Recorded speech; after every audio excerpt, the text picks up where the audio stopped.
Oke, assalamualaikum warahmatullahi wabarakatuh. Kembali lagi di channel Jaboisme. Kembali lagi kita macet-macetan di Cibiru. Iya, eh, karena di Cibiru ini ya suatu hal yang wajar lah. Ini kita masuk ke Kabupaten Bandung, Bandung Timur ya. Kemacetan ini biasanya nggak tahu, nggak jelas. Biasanya di sana tuh di ujungnya paling angkot ngetem gitu. Ya, hal-hal yang receh lah yang bikin macet biasanya ya. Biasanya nih, cuma ya nggak tahu gimana ngaturnya gitu ya, gimana cara ngatur yang angkutan umum ini. Maksudnya kalau dibilang Gojek juga udah banyak, Gojek juga makin banyak, motor juga makin macet juga gitu. Dan ya bisa dilihat sendiri lah tuh kan, angkot berhenti di pinggir jalan gitu. Ya macet-macetnya macet-macet kayak gitu kagak jelas. Terus pertigaan, nggak tahu sampai kapan kayak gini. Mungkin dulu lebih parah ini udah agak rada mending, dulu lebih parah. Tapi ya bisa dibilang gimana ya, banyak juga, aku nggak bisa nyalahin mobil-mobil yang apa, punya mobil ya. Maksudnya aku nggak nyalahin orang-orang yang punya mobil, tapi rata-rata di sini yang punya mobil juga bawanya itu ya satu mobil satu orang gitu, jadi benar-benar crowded banget gitu.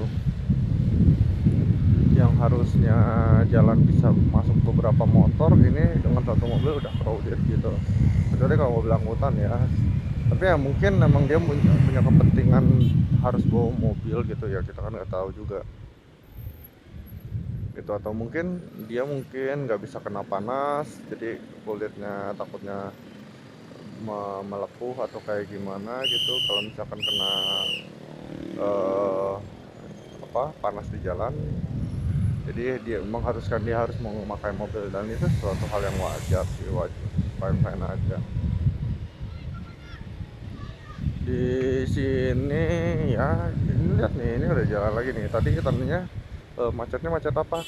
Macet di pertigaan. Orang mau masuk ke pertigaan gang itu, di situ bikin macet. Dan ya udahlah, normal sih, normal banget kayaknya.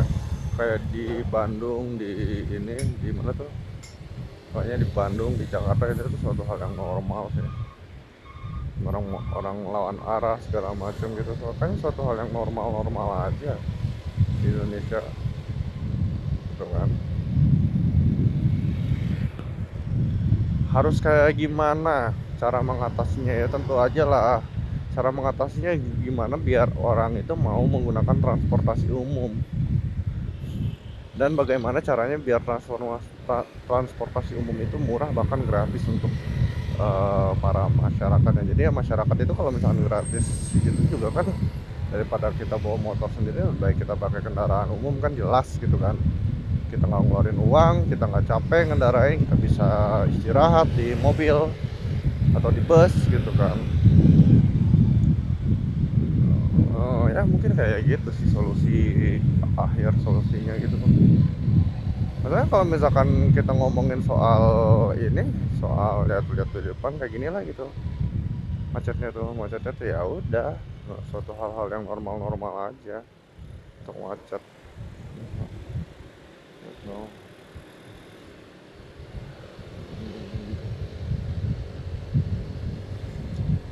Ya kalau misalkan kayak gini terus ya udah, nggak ada nggak ada penyelesaian. Lagian juga kalau kayaknya kalau misalkan nanti suatu saat bakal eh, ada transportasi umum, duitnya bakal dikorupsi duluan mungkin ya. Maksudnya kan waktu kemarin tuh Indonesia tuh udah sempat tuh mau bikin menara 4G kalau nggak salah, biar semua daerah itu bisa mengakses internet. Mengakses ya, belum gratis juga loh, baru bisa mengakses aja wah, dikorupsi pak sama orang. Kalau gue pribadi sih mikir kayaknya koruptor itu emang benar-benar ini ya, benar-benar emang harus dihukum mati. Emang benar-benar apa ya, dia tuh benar-benar parasit gitu yang emang harus benar-benar dibuang itu di dunia ini. Suatu hal yang paling gak berguna di dunia adalah koruptor, anjir. sepintar apapun dia orangnya, selama dia koruptor, I think she must die, she must die. Iyalah, mau ngapain lagi hidup itu, daripada ngerugiin mulu. Ya masalahnya kalau yang kayak gitu, gue yakin sih orang-orangnya kalau misalkan dia punya kesempatan lagi juga bakal ngelakuin hal yang sama gitu loh.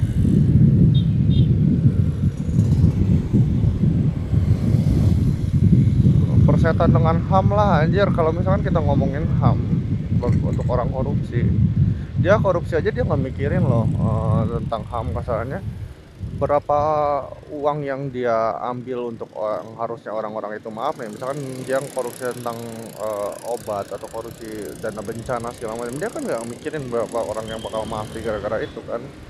Itu tuh the real killer kan kalau menurutku, koruptor itu.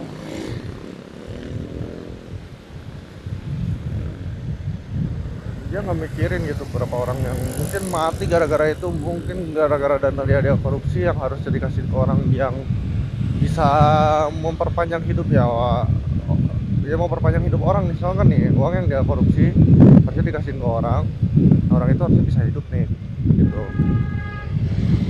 Tapi gara-gara dia korupsi orang itu jadi mati, kan dia sebenarnya pembunuh kan gitu loh.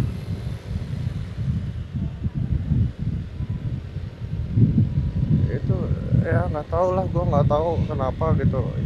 Yang bodohnya lagi gitu, saat di posisi kayak gitu orang banyak yang bela dengan uang yang nggak seberapa gitu, dia ngebelain koruptor.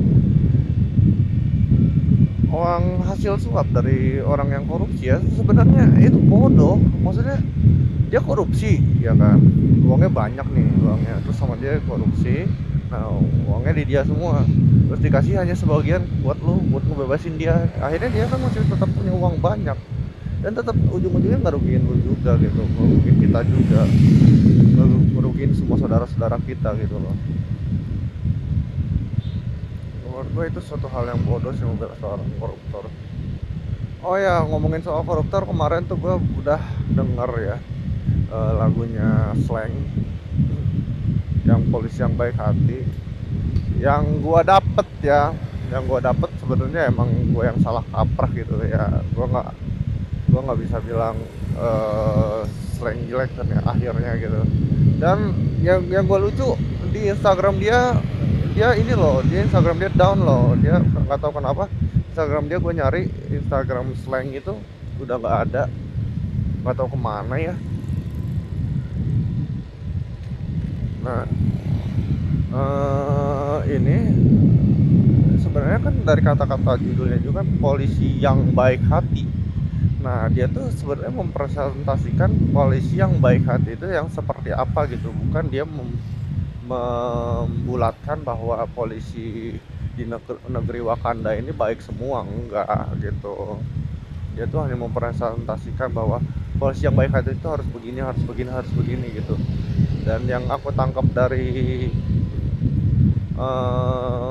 lirik-liriknya juga ya kayak gitu, dia lebih ke mempresentasikan bahwa polisi itu harusnya seperti ini gitu. Sebenarnya itu tuh kritik, cuman nggak, orang mungkin berpikiran lain lah, karena kan dari judulnya juga langsung kayak gitu, langsung orang notice kayak gimana ya.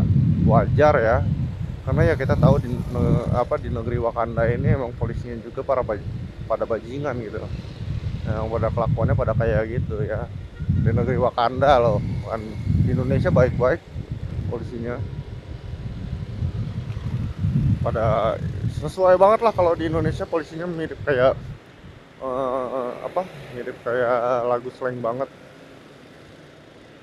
Nah, patut dicontoh lah pokoknya kalau polisi-polisi di Indonesia benar-benar polisi yang baik hati. Kalau di negeri Wakanda ini bajingan banget polisinya. Kadang-kadang ya ada polisi yang baik di negeri Wakanda, yaitu patung polisi Hugeng sama polisi tidur. Enggak. Itu kata Gus Dur, bukan kata saya. Kalau saya emang Gus Dur juga kan dia ngomong kayak gitu kan buat polisi Indonesia mungkin ya. Nggak tahu polisi negeri Wakanda juga nggak tahu. Terus di negeri Wakanda juga emang aneh-aneh. Kadang-kadang dia ngomong apa, memudahkan, mengayomi masyarakat, tapi yang mana yang mengayomi. Waktu itu aku pernah kehilangan motor, tapi di negeri Wakanda waktu itu hilang motornya, dan ya pura diurusin gitu. Kalau cuma nanya ya udah, ujung-ujungnya ya udah hilang duit. Yang ada gua laporan, gua nambah duit anjir. Waktu itu tuh gua dimintain administrasi 200 gitu apa berapa gitu sama polisi Wakanda itu. Gua udah hilang motor dimintain duit juga buat administrasi, emang fuck up sih. Gua nggak bisa nyebutin di mana lokasinya, cuman itu di salah satu negeri Wakanda ya. Itu ya gua kecewa lah sumpah sama polisi di Wakanda ini. Nah, ada yang baik, ada gitu, cuman gue belum pernah dapet gitu polisi yang baik negeri Wakanda. Bahkan maaf nih, temen gue yang kerja di polisi Wakanda juga kelakuannya sama aja, cuman ya mungkin dia nggak ngelakuin itu ke sesama temennya gitu, alhamdulillah. Tapi ya sama aja mungkin gitu, dia menggunakan otoritasnya sebagai polisi Wakanda gitu.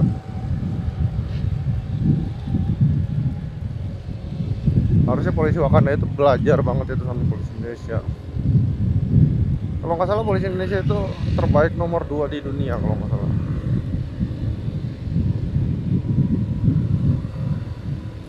Waktu itu ada survei ya, nggak tahu yang survei siapa, aku lupa.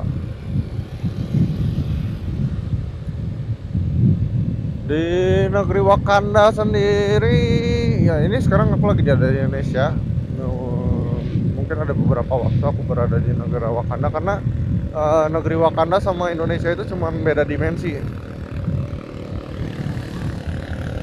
gitu.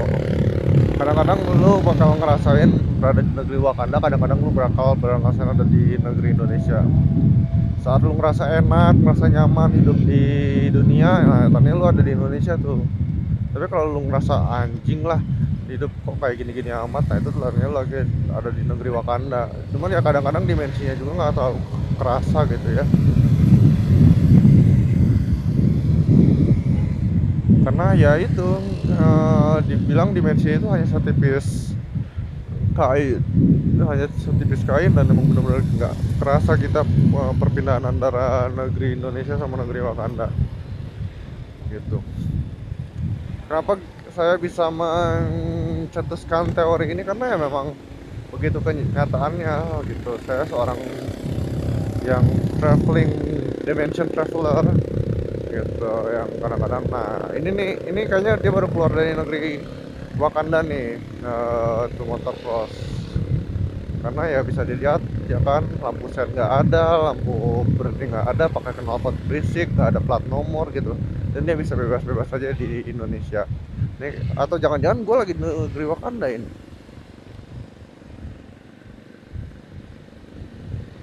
Bisa dibilang kan tadi kita lagi posisi tenang aja, nah ini langsung nembus dimensi gitu ya. Jadi ya kalau misalkan untuk maklum aja ya, mungkin kalian belum sadar dengan hal-hal seperti itu, belum sadar dengan perpindahan antar dimensi yang sangat cepat yang ada di Indonesia dan negeri Wakanda. Harus siapin mental, karena emang sedikit jet lag kalau misalkan dipikir-pikir gitu. Oke, sekarang kita udah mau masuk ke daerah Tanjung Sari ya, lumayan lah. Kita ambil kanan dulu, jauh kan. Waduh. Oke, kita udah balap. Nah, kalau di daerah sini kayaknya udah masuk ke Indonesia lagi nih, udah tenang lagi nih. Ini udah mau masuk ke daerah Tanjung Sari, dan ya suasananya sangat asri ya, Indonesia banget. Tuh, bawa motor tenang ya kan, bawaannya nggak marah-marah gitu. nggak tahu kayaknya apa yang apa perhubungan antara perhubungan kayaknya dimensi Wakanda itu sering terjadi di tempat-tempat crowded di Indonesia ya, kayak di Jakarta mungkin, terus tadi di Cibiru sama Ujung Berung itu sering banget terjadi ya di negeri Indonesia sama negeri Wakanda itu. Percampuran dimensinya kayaknya di sana gitu. Jadi ya harus lebih dimaklum lah. Nah, oke. Di sini jalannya agak nanjak dan berkelok-kelok anjay. Karena emang kita naik gunung ya. Jadi sudah berapa kali saya bilang di beberapa vlog, Sumedang adalah negara kan kota yang berada di atas gunung. Jadi dia berada di antara gunung gitu.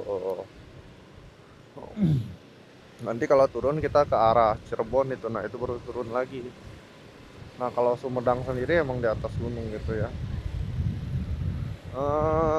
Gimana lagi ya?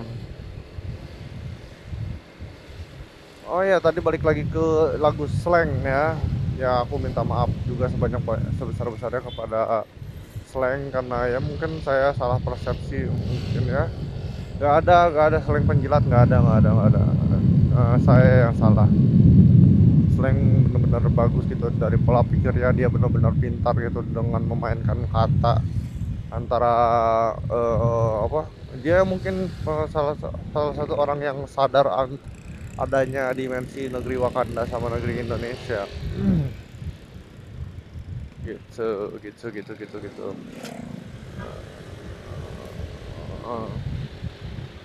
Nah di sini agak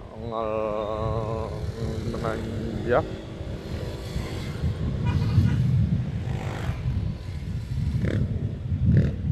Waduh, The King Club Subang. Kayaknya dia baru keluar dari negeri Wakanda jadinya dia kayak gitu. Nah itu nggak boleh ditiru ya adik-adik, karena jalannya bukan jalan putus-putus ini. Jadi ini garis kuning ini dia menandakan bahwa boleh membalap atau tidak. Kalau misalkan dia putus-putus kayak gini, ini boleh membalap. Tapi kalau misalkan garisnya tidak putus-putus, itu dilarang untuk membalap gitu.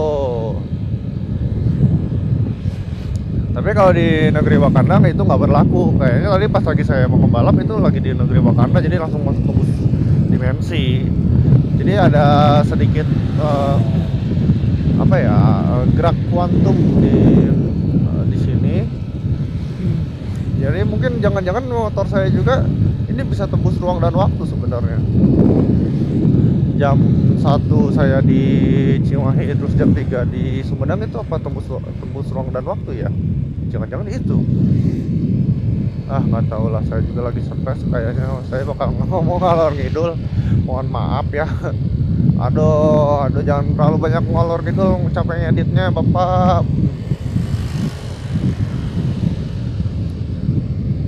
Oke, ini udah masuk Tanjung Sari. Kayaknya saya ngevlognya sampai Tanjung Sari dulu. Bisa dilihat lah view-nya kayak gimana di Tanjung Sari. Itu jalannya sangat berkelok-kelok. Kenapa saya hari ini pulang ke Sumedang? Karena saya besok ada kerjaan. Nah, yang fuck up-nya lagi, kenapa kerjaannya ditaruh di hari Senin gitu? Kenapa kan bisa ada hari-hari yang lain gitu? Gua nggak tahu kenapa.